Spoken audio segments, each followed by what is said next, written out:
students. Today we take a new chapter of physics, second chapter. पहला chapter झालेला आहे units and measurements. First chapter units and measurements, second chapter mathematical methods. या चॅप्टरचं खरं नाव आहे scalars and vectors. Heading दिलं आहे mathematical methods. Scalars SCALARS.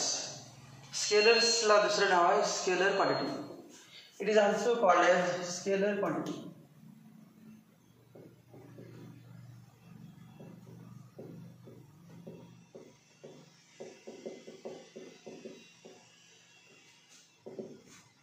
Scalars और scalar quantities.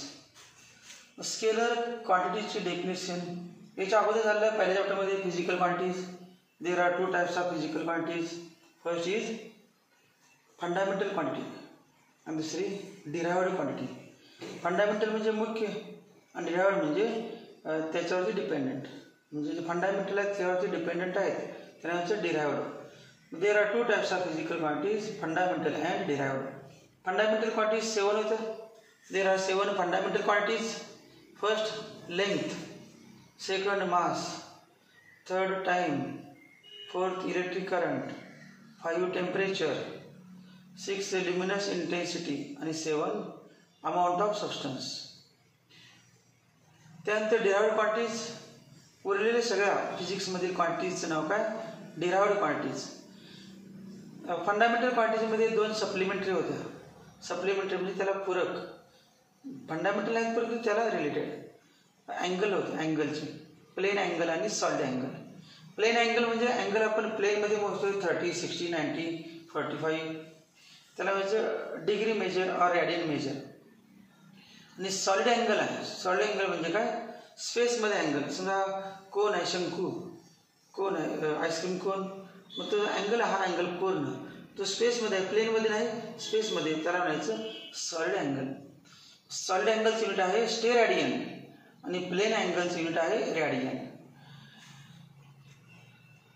Derived quantity भरपूर आहेत. मग त्यापैकीच कुठल्या तरी स्केल आहेत आणि कुठल्या तरी वेक्टर्स आहेत. ज्या डिराइव्ड आणि फंडामेंटल आहेत त्यांच्यामध्येच काय स्केल आणि काय वेक्टर. मग फंडामेंटल क्वांटिटीचं डेफिनेशन पण आठवते का बा? The physical quantities which do not depend upon the physical quantities which do not depend upon any other physical quantities. The physical quantities which do not depend upon any other physical quantities. कशासाठी? For their measurement. ज्या physical quantity, ज्या भौतिक राशी दुसऱ्या कोणत्याही भौतिक राशीवरती अवलंबून नसतात, त्यांच्या मोजमापासाठी, त्यांच्या मोजण्यासाठी त्या क्वांटिटीला म्हणायचं फंडामेंटल क्वांटिटीज.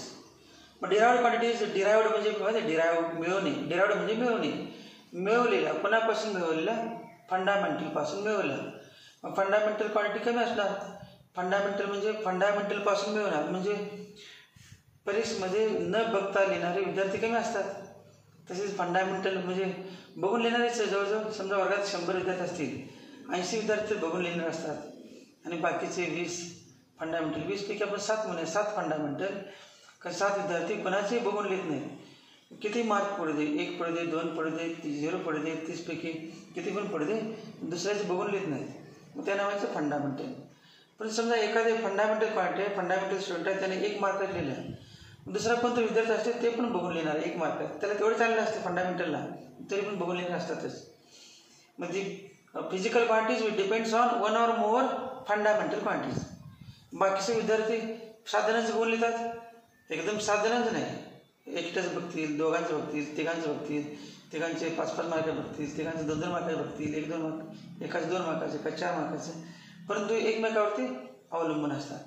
त्यांना काय म्हणतं? डिराइव्ड. म्हणजे नॉर्मल स्टुडंट असतात की जे दुसऱ्याचं बघून लिहितात. नॉर्मल म्हणजे सगळं नॉर्मलला मला काय म्हणायचं नाही. म्हणजे कुठले नॉर्मल? बऱ्यापैकी 90% नॉर्मलच असतात. परंतु नॉर्मल स्टुडंट म्हणजे नॉर्मल आहेत परंतु दुसऱ्याचं बघून लिहितात, त्यांचं नाव डिराइव्ड. नॉर्मलमध्ये दुसऱ्याचं बघून लिहिणारे डिराइव्ड. बाकीच्यांचं काय संबंध नाही डिराइव्डचा. त्यांना पण फंडामेंटल म्हटलं तर चालतं. आता आपण समजा काल टेस्ट घेतली, एखाद्याने बघून लिहिलं असेल, बघू नका मग सांगलं तरी पण काही नाही बघून लिहिलं असेल. एक्झाम्पल आहे सेम टू सेम कॉपी केलं, टेक्स्टमधलं आणि काय फरक नसेल तर त्याला म्हणजे डिरावड येतो. स्टुडंट डिरावड बघून लिहिणं म्हणजे कुणावरती डिपेंडेंट आहे, स्वतः पाठ केलं नसते, दुसऱ्याचं बघण्याची वेळ होते, त्याला म्हणजे डिरावड क्वांटिटी. आपण डिरावड घेणार नाही, फंडामेंटल घेणार नाही, ते अगोदर चॅप्टरमध्ये झालेलं आहे. तर नवीन क्वांटिटीचे प्रकार आहेत स्केलर क्वांटिटी, स्केलर्स और स्केलर क्वांटिटीज, स्केलर्स और स्केलर क्वांटिटीज, स्केलर्स और स्केलर क्वांटिटीज. आता डेफिनेशन करताना स्केलर्सची किंवा स्केलर क्वांटिटीजची डेफिनेशन, स्केलर क्वांटिटीज किंवा स्केलर्स किंवा फक्त स्केलर और स्केलर क्वांटिटी म्हणजे एक वचन सिंग्युलर फॉर्म, स्केलर तर म्हणायचं किंवा स्केलर क्वांटिटी किंवा स्केलर्स और स्केलर क्वांटिटीज, दोन्ही पण प्लुरल फॉर्म किंवा दोन्ही पण सिंग्युलर फॉर्म. मग याचं एक्झाम्पल घेतो. एक्झाम्पल लेंथ, एक्झाम्पल आहे याचं लेंथ. आता लेंथ मोजायची असेल तर मार्करची लांबी किती, त्याची लेंथ मोजायची आहे. बेंचची लांबी किती, कुठल्याही पण लांबी मोजायची असेल, रुंदी मोजायची असेल तर लांबी मोजताना मार्करची लांबी मोजायची आहे. असं पण म्हणते का तू कुठल्या दिशेनं मोजलास, वर तोंड करून मोजलास का खाली मोजलास, डाव्या वेळेला बघून मोजलास का उजव्या वेळेला, समज काय कुठं पण बघा काय पडतो, लांबी मोजली मी झालं. मग डायरेक्शनचं काय संबंध आहे का, it is no direction. To measure to describe the length of the marker, direction is not necessary. डायरेक्शनची गरज नाही. या क्वांटिटीला लेंथला काय म्हणायचं, scalar quantity.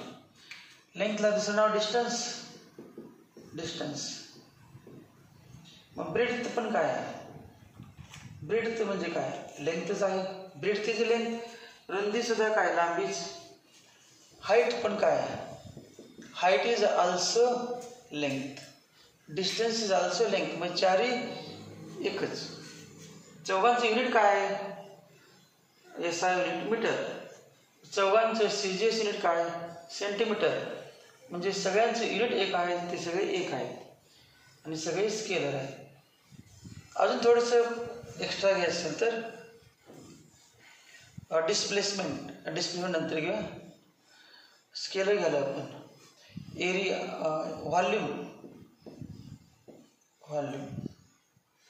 Volume of the cube, volume of cuboid, कुठं volume of the cylinder, volume of beaker.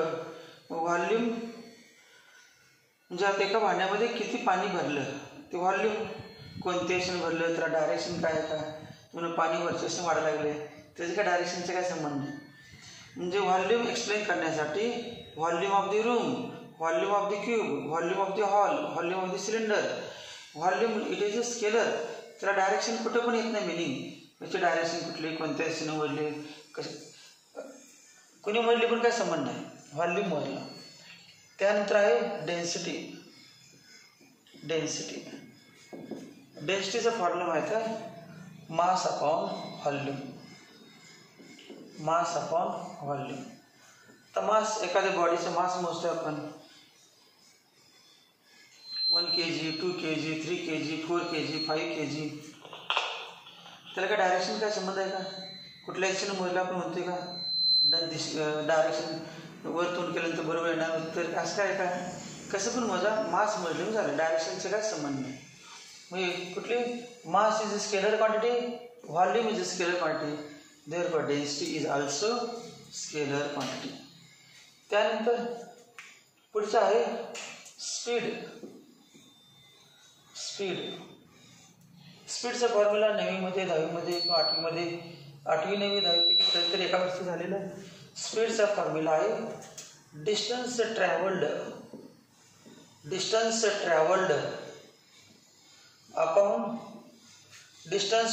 Upon time taken. Distance travelled upon time taken, total distance travelled upon total time taken.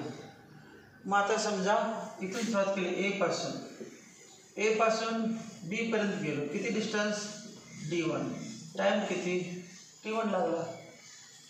त्यानंतर बी to C गेलो आपण, किती distance गेलो D2, किती time लागला T2, वेगळा time आहे. पहिला 1 किलोमीटर 1 तासामध्ये गेलो समजा, दुसरा 1 किलोमीटर 1.5 तासामध्ये, म्हणजे कमी जास्त आहे ना, स्पीड कमी जास्त आहे. त्यानंतर तिसरा डिस्टन्स D3 आणि टाइम किती T3. Total distance covered total distance covered बघा बरं, टोटल डिस्टन्स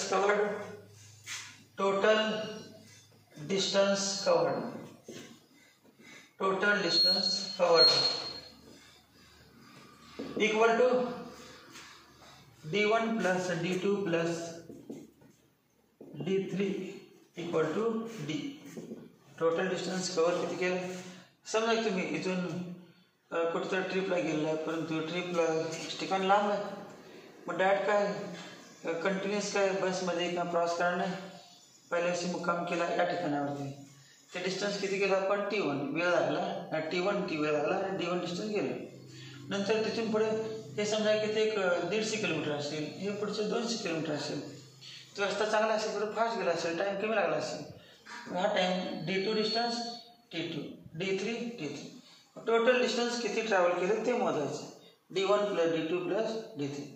तर डिस्टन्स आपण किती गेलो, कोणत्या दिशेने गेलो काय असं म्हणा, किती डिस्टन्स गेलो एवढंच बघायचं. नॉर्थ डायरेक्शन, साऊथ डायरेक्शन ते म्हणायचं नाही, डिस्टन्सला किती टाईम लागला बघा. Total time T1 plus T2 plus T3. मग आता बघा T इतका टाईममध्ये किती डिस्टन्स गेलो आपण D. T इतका टाईममध्ये किती डिस्टन्स आपण ट्रॅव्हल केलं D. तर एका सेकंदामध्ये किती, एका सेकंदामध्ये किती गेलो आपण. T इतका टाईममध्ये D इतका डिस्टन्स गेलो, तर एका सेकंदामध्ये किती डिस्टन्स गेलो. T इतका टाईममध्ये D इतका डिस्टन्स, तर एका सेकंदामध्ये किती, एका सेकंदामध्ये किती. ज्याला कळत नाही त्यांनी बघा 2 रुपयाला 4 चॉकलेट तर 1 रुपयाला किती, हे सांगता येत लगेच काय, सगळ्यात खाऊन सवय आहे. 2 रुपयाला 4 चॉकलेट तर 1 रुपयाला किती. तुम्ही कसं करायला कसं लागतं, तोंडे हिशोबाने. महा काय तोंडीच आहे की, महा काय येत नाही, हे येते आणि हे काय येत नाही. किती 2 रुपयाला 4 तर 1 रुपयाला किती 2. काय केलं तुम्ही 4/2. मग T टाईममध्ये D तर एका सेकंदामध्ये किती, हे येत नाही, हे काय D/T. 4/2 म्हणजे 2 आलं, तसेच D/T. एका सेकंदामध्ये किती गेलो आपण. Distance travelled in 1 second, distance travelled by a body in 1 second equal to किती D/T. आणि distance travelled by a body in 1 second has special name काय स्पीड, आणि याचं नाव काय स्पीड. मग स्पीड याला आपण V म्हणतो, मग V इक्वल टू D/T. मग व्हीची डेफिनेशन काय आली, स्पीडची definition. Distance travelled by a body in 1 second is called as speed. स्पीडचा फॉर्म्युला काय आला, distance upon time, distance travelled upon time taken. मग डिस्टन्स किती आलं आहे D1 plus D2 plus D3 upon time किती T1 plus T2 plus T3. Formula आला स्पीडचा फॉर्म्युला स्पीड आहे, व्हेलॉसिटी नाही स्पीड. स्पीडचा फॉर्म्युला काय मग D1 plus D2 plus D3 upon T1 plus T2 plus T3. Total distance travelled upon total time taken equal to speed.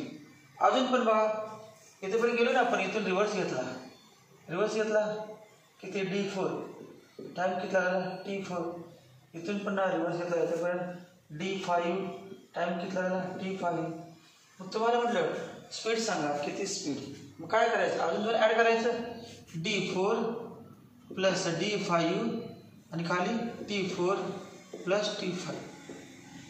म्हणजे forward direction जावा ना, तर इथून डोंगरावर जावा, सागरसरचे आले आणि सागरचे डोंगर घरात या. मग जाताना तिकडे तोंड गेलो, इकडे तोंड, असं काय तोंड कुठे केलं महत्त्वाचं नाही, किती आपण डिस्टन्स गेलो, किती D1 + D2 + D3 + D4 + D travel किती केलं, D5 किती वेळ लागला, T1 + T2 + T3 + T4 + T5. हे सगळं याच्यामध्ये काय डायरेक्शनचा काय संबंध आला. परंतु समजा याच्याऐवजी डिस्प्लेसमेंट म्हटलं असतं, डिस्प्लेसमेंट हे पण झालं असेल 9वी 10वीमध्ये, distance, difference between distance and displacement.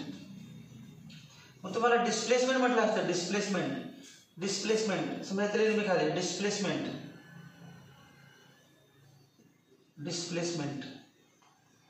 Displacement किती म्हटलं असतं, आपण किती कुठे होतो, घरामधून कुठे गेलो, क्लासमधून मध्येच घर जवळ आलं तोपर्यंत मित्र दिसला, थांबलो. आता आपण घरापासून किती अंतरावरती आहे, किती आहे, D1, याला म्हणायचं डिस्प्लेसमेंट, याचं नाव डिस्प्लेसमेंट. तुम्हाला डिस्प्लेसमेंट म्हटलं तर काय करायचं बा, D1 + D2 + D3 झालं. पुन्हा फिरून आलं तर कमी झालं का, स्टार्टिंग पॉईंट आहे ना, आपण जिथून सुरुवात केली तिथून ठराविकपर्यंत कुठे आहे तेवढंच अंतर मोजायचं. ते कुठून किती राऊंड मारले, ते कॉलेजमध्ये 4 राऊंड मारले, 5 राऊंड मारले, ते मोजायचं नाही. आता समजा या ठिकाणी सुरुवात केली राऊंड मारायला, आणि पुन्हा या ठिकाणी, आणि तुम्ही म्हटलं डिस्प्लेसमेंट सुरू झाले, तू फिरलाच नाही, राऊंड मारलाच नाही, अगं तुझं बघायचं नाही राऊंड मारलेलं, डायरेक्ट बघायचं. 15 मिनिटांनी उभा राहिलाय, तुम्ही म्हणणार तू फिरलाच नाहीस, पण दिसलं नाही ना त्यावेळेला, ते पोझिशन ती म्हटलं की डिस्प्लेसमेंट 0. मग आता डिस्प्लेसमेंट किती आहे बघा, एवढीच, ही डिस्प्लेसमेंट D1.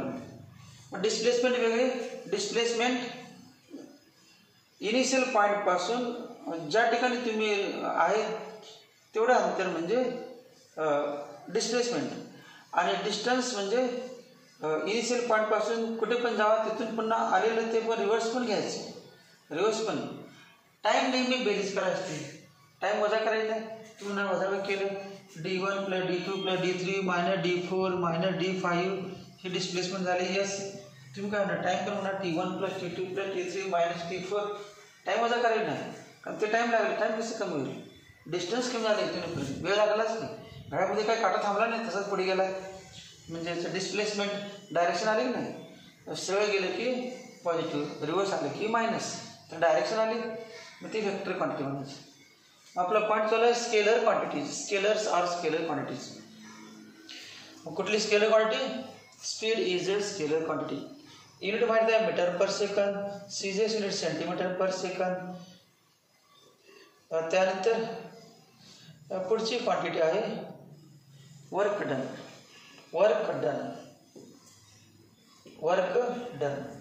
तर डन म्हटलंच पाहिजे असं का नाही, डन ऑप्शन असते माहिती आहे मोबाईलमध्ये, डन म्हणजे कधी आपण कुठलं सेव्ह किंवा डन असं असतं, एक तर सेव्ह करायला पाहिजे तर डन, नाही तर डन होणार नाही, म्हणजे पूर्ण होणार नाही प्रोसेस. वर्क डन म्हणजे केलेलं कार्य, आपण काम केलं, वर्क डन. सिम्बॉल काय असतो, W. वर्क डनचा फॉर्म्युला 10वी पण झाला असेल, वर्क डनची डेफिनेशन पण झाली असेल. It is the product of work done is the product of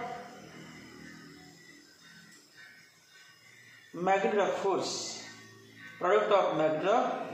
applied to the body. एखाद्या बॉडीवरती फोर्स लावला की जागून जाणार पुढे.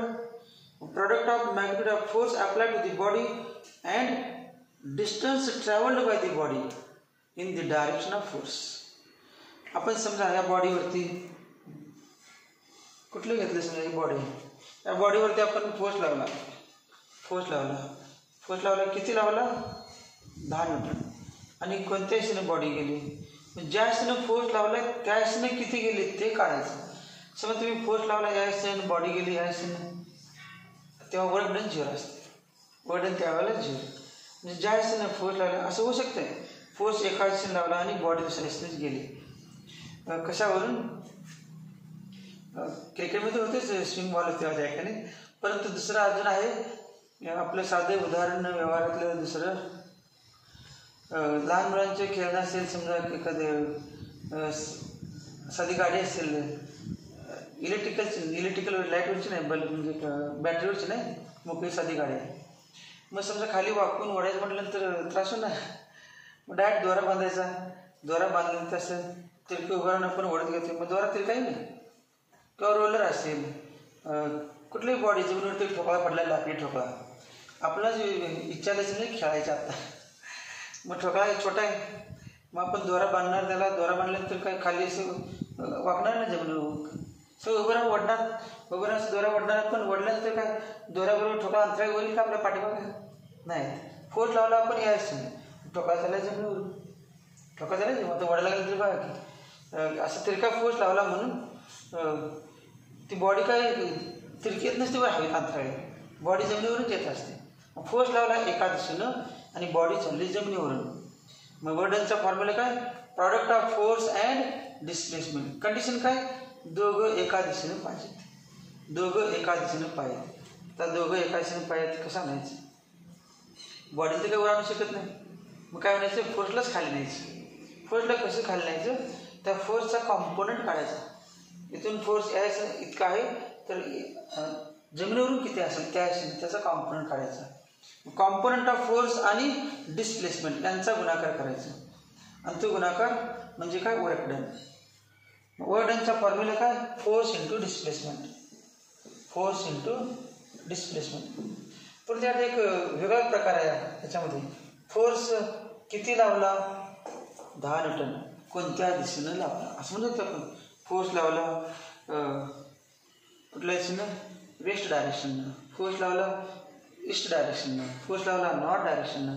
फोर्स लावला साऊथ डायरेक्शननं. डायरेक्शन आले. Force is vector quantity.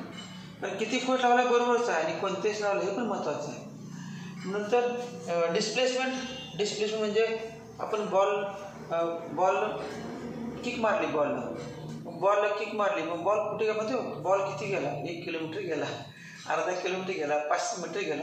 एवढं म्हणून चालत नाही. कोणाच्या घरात गेला, कोणत्या दिशेने गेला हे पण पाहायला पाहिजे. खिडकीतून गेला, कुठून गेला, म्हणजे डायरेक्शन माहीत पाहिजे. नॉर्थ डायरेक्शनने गेला. किती गेला? अर्धा किलोमीटर गेला. कुठल्या? नॉर्थ डायरेक्शननं. याला म्हणजे डायरेक्शन आहे. Displacement is a vector quantity. Force vector, displacement vector. किती फोर्स लावला, कोणत्या दिशेने लावला, किती डिस्टन्स गेला आणि कोणत्या दिशेने गेला, दोन्ही पण वेक्टर आहे. आणि दोन्ही वेक्टर आहेत, परंतु दोघांचा गुणाकार स्केल, दोघांचा गुणाकार स्केल. मग समजा की ए विद्यार्थी हुशार आहे, बी विद्यार्थी हुशार आहे, पण दोघं जण अभ्यास करायला बसले आणि नापास झाले. निश्चित आहे दोघं पण नापास. हे हुशार आहे, बी हुशार आहे, परंतु दोघांचा गुणाकार नापास. दोघांचा गुणाकार 35% मार्क पडले. दोघांच्या कॉम्बिनेशनमुळे वेगळे नाही. हा पण हुशार आहे, हा पण हुशार, दोघांचं कॉम्बिनेशन केलं तर काय ना नॉर्मल झालं. दोघांचं इफेक्ट झालंच काय असेल, गुण मॅच झाले असतील, त्यामुळे अभ्यासामध्ये प्रॉब्लेम झाला असेल, दोघे भांडत बसले असतील आणि अभ्यास कमी केला असेल, पण एक असेल की नापास झाले दोघं पण. म्हणजे force vector quantity, displacement vector quantity, परंतु दोघांचा गुणाकार वर्क. आपण म्हणतोय आज दिवसात किती काम केलं, तेव्हा दुसरी पुढची व्यक्ती म्हणते का, तीच मला असं विचारलं आज किती काम केलं, एवढं काम केलं, कुठल्या दिवसाने केलंस असं विचारते का, कोणत्या दिवसाने केलंस, ते म्हणणार तुम्हाला काय करायचं, कोणत्या दिवसाने केलं, काम केलं की नाही बाजार. डायरेक्शनचं कसं म्हणणं, work done is a scalar quantity. डायरेक्शनची गरजच नाही, it is a scalar quantity. Work done कुठल्या स्केलर क्वांटिटी. त्यानंतर पुढचा फॉर्म्युला पॉवर.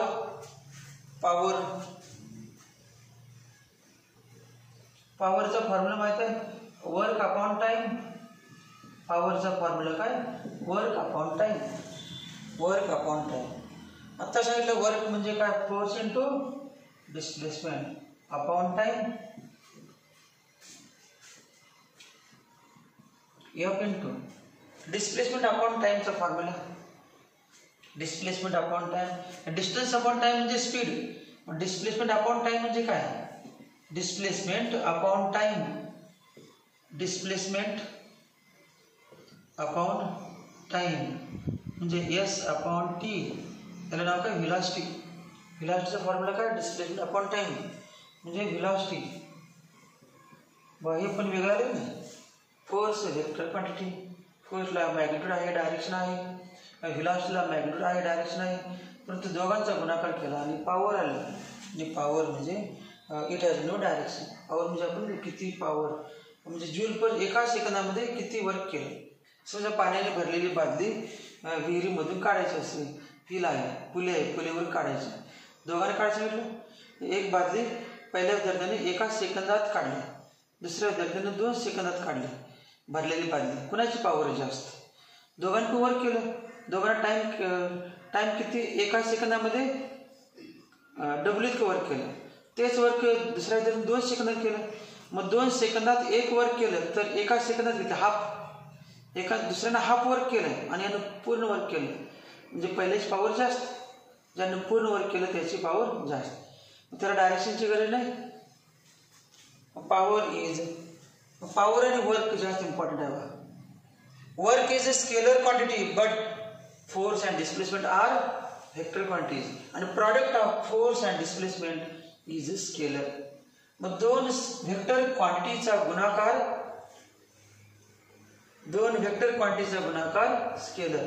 दोन सदिश राशी, सदिश आणि अदिश. दिश म्हणजे दिशा, सदिश, अदिश, आदिश आणि सदिश म्हणजे काय? दिशा असणारी सदिश, दिशा नसणारी आदिश, आदिश आणि सदिश राशी. स्केलर क्वांटिटी म्हणजे डायरेक्शन नाही, व्हेक्टर क्वांटिटी म्हणजे डायरेक्शन आहे. याचा उपयोग आहे व्हेक्टरमध्ये. पुन्हा कुठल्या क्वांटिटी स्केलर काय आलं? अजून डेफिनेशन झालं नाही. डेफिनेशन आता काय आलं? The physical quantities which can be completely described by the physical quantity like length, distance, breadth, height, volume, density, speed, work, power, energy. अजून एक शब्द एनर्जी. कुठल्या क्वांटिटी? मग length, mass, time. Length, mass, time, speed, work, volume, density, power, energy. All these quantities are completely described by magnitude only. They do not require direction and hence they are called as scalar quantities. Scalar quantities definition झाली. आता अंक आहेत ना आपल्याला, जे 30 पर्यंत तुम्हाला पाढे येतात, पहिले 10वी पर्यंत पाठ केलेले. आता येतात तर माहिती, पण तेव्हा 4थी पर्यंत येत होते. 30 पर्यंत पाढे भरतो ना. 30चा येतं, 20चा येतं, 10चा येतं, मधले येत नाहीत. 11चा एक होते सगळ्यांना. 11, 10, 20 आणि 30. 25चा काय जण येत असेल, बाकीचे 2 ते 9 काय जण येत नाहीत. 2 ते 9 आता विचारलं 11ला असतील तरी पण 2चा येतो सगळ्यांना. 3 पासून 9 पर्यंत काय गॅरंटी नाही. हे सगळं ज्यांना परफेक्ट आहे त्यांना स्कॉलरशिपला फास्ट क्वेश्चन सुटतात, म्हणजे मॅथमॅटिक्सचं जमते चांगलं. आता असं बोटं मोज बसला काय 1, 2, 3, 5 असलं काय, असे कोण चालणार नाही.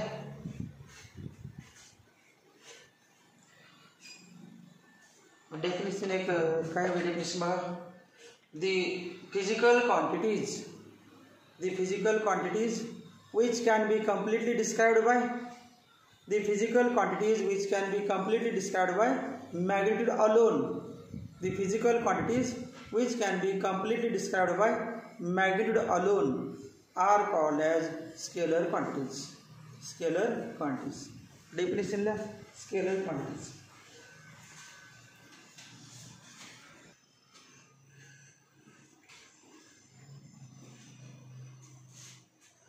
Definition झाली.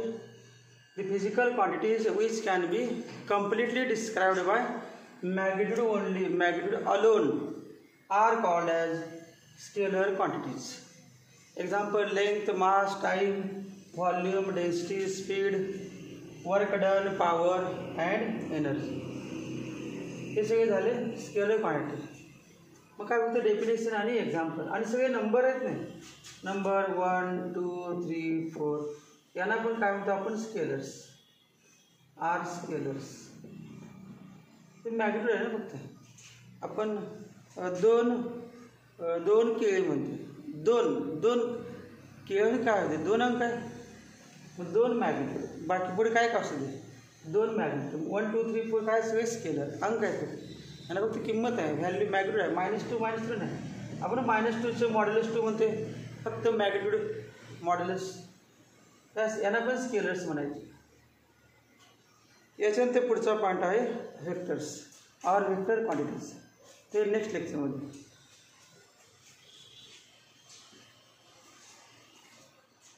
स्केलरसाठी अर्थ